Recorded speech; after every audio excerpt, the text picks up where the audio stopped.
putting his knowledge in a box and locking the key, and then he has no access to the key. Only opens it, then he knows. So we believe Christ knew what the plan was. He knew that he was going to go through the atonement, is what we call it. He knew that was going to happen. He knew that was going to happen. So he knew what he was going to go through, that he was going to follow his Father's will, which is his will as well. No, it's not his will. It is his will. Because he says, not according to my will. That's what I'm trying to understand. I mean, how do you interpret it differently? He says, not according to my will, but according to your will. If there was one single will, he would say according to our will. Do you follow? Well, but I think that Christ gives all the glory to his Father. And so, for example, for us to be saved, it is through Jesus Christ that we are saved, because he sacrificed himself for us, for our sins.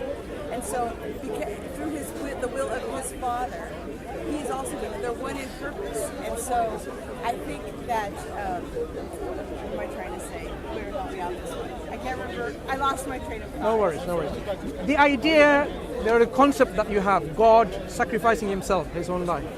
Don't you find it strange? God creates human beings knowing they're weak, knowing they will fall short, knowing they will sin. And the way then he comes up with a solution to save them is committing self-sacrifice, punishing himself to save them. We believe in what is called the plan of salvation. Yeah, that's the plan I'm saying. Isn't that a strange plan?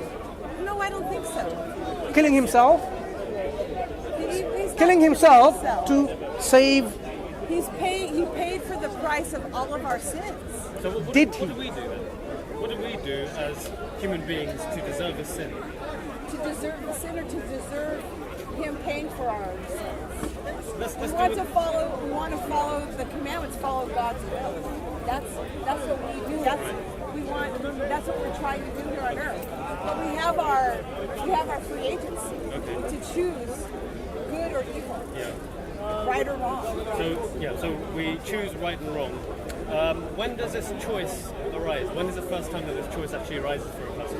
Does it go back to, because I've heard some Christians say that it goes right back to the point when the baby is born, that they have some type of sinful nature. Do Mormons also agree to that and share that belief?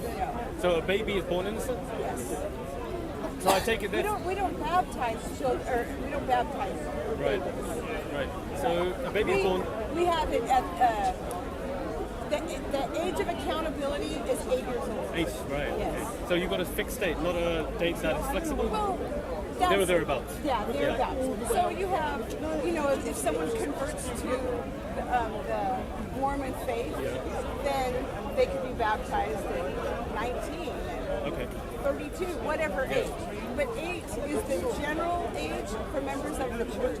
Right, okay. So my children were baptized at 8 years old. And that's when the accountability begins, and then that's when a person's sins are then what? You can repent, accounted for right? by God? Yes, but you need to repent. Right. You can't just sin and say, it's all taken care of, right? That's what I'm trying to get at, because so I do understand that the Mormons... There's like mercy or grace and justice. So just to get this straight, because I know that you Mormons differ quite substantially in terms of salvation from the Christians. So if I can just understand, you guys obviously believe that there's a point where a child becomes an adult and therefore has the ability to discern things and therefore is responsible in and of itself. Well, I think that they can begin. They reach a This point is my where husband. they reach a point where they can knowingly choose between right and wrong. Right, yeah. wrong. So when you knowingly choose wrong. Yes. So far, I think our beliefs are certainly different from the mainstream Christians, because we also believe that the difference between a person who's held to account and a person who isn't held to account is the faculties of reason, the ability to be able to tell the difference between right and wrong. They have to be able to know that it's wrong. Precisely. Choose it's wrong. So, and the fact is that most of us with our fallen nature will choose wrong at some point. Right. And because we choose wrong, we're not clean, and so we need someone that can atone for us. And that's where we, I think, part ways, right? This is where we as Muslims part way from the Mormons, because as soon as you say that another person comes into account for the sins that we ourselves have consciously chosen to do, I think that's where the difference lies. Because for the Muslims, we find it difficult to understand this idea that human beings who have their own mental free will, their own choice, the ability to be able to choose between right and wrong, are then going to then only be purged of their sins if someone else who is innocent and who has no consequence regarding our choice between right and wrong will then be held to, well, how would you put it in Christianity? Die for our sins? Yeah, I would say, well, Or Mormonism? I would say that it was someone who's perfect. Perfect. And that's why we worship Christ as someone who's perfect, that never knowingly chose to sin. Right. So this perfect being chose to die for the sins of mankind. Yeah, infinite atonement. And one of the reasons that you mentioned, why would we worship a being who took on flesh? Yeah. Having a God that has gone through, that has suffered as we have suffered, we feel like he can succor us because he understands our infirmities. Okay, more approachable. So there's a difference between a person understanding someone's sins and a person dying for the sins. Now, what I find difficult is, what type of justice is this? What type of justice is it understood? This type of justice, is it understood through human history? For instance, have you ever heard of a nation that implements a law whereby an innocent person is going to be sacrificed for the sins of someone else? Have you ever come across that type of justice? So, No, but you can't make that comparison. but why? Why can't you make that comparison? Because look, the only comparison that we have, the only way of judging morality is through the laws that we have on this earth. So for anyone to come along and say, no, you can't make that comparison because you need to transcend what we understand to be morally just, is an impossibility. How can you ask me to transcend what I understand to be justice and what all human beings have understood as being justice, and then expect me to accept that as truth? Wouldn't that be asking me to do something that's contradictory? Look, I don't know of any society where the judge, if I was put in the stand, the judge will take my brother Mansur and say, Mansur, you're perfect, you're innocent, but you're going to be sacrificed for the sins that your brother has done. Anyone who would look at that, they would say, that's not justice, that's injustice. Why would the innocent person be held to account for the sins of another person? But if Mansur said, "Here, judge, let me pay the fine, I'll pay it for it," and then he turns to you and says, "Now I will do the one." Yeah, that's what we say that Christ did. That he did it.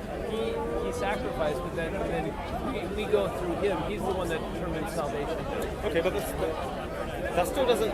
Imagine me in that stand thinking that, you know what, or rather, when I'm about to commit a crime, if I know that there's someone who's going to die for my sins, I can go ahead and do whatever I want. So what is the motivation? You could, except he may not be willing to take your sins. You have to now. So Christ pays for the sins. Now he is the new judge. Right. And so if you go and you're like to Christ and disrespect them, Okay.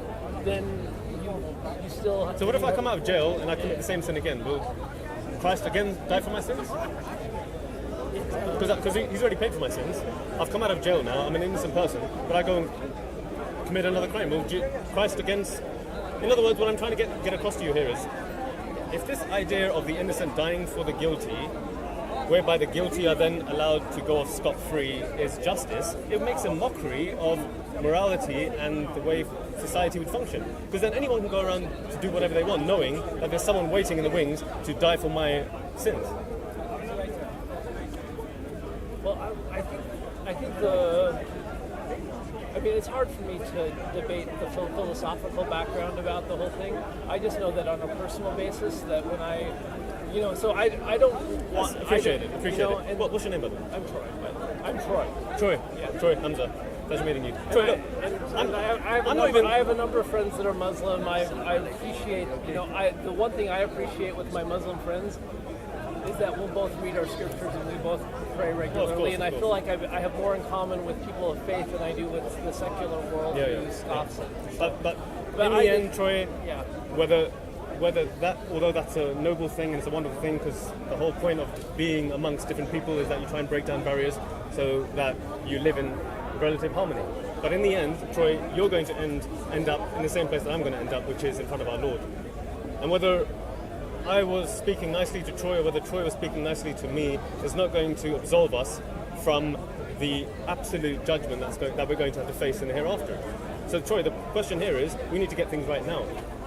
And we can't, I don't think I'm giving you philosophical arguments. I think they're very plain arguments. They're based upon a priori knowledge that have been practiced by human beings right across society, right across the epoch of human existence. And I can't think of any society that has said that the innocent will pay for the sins of the guilty.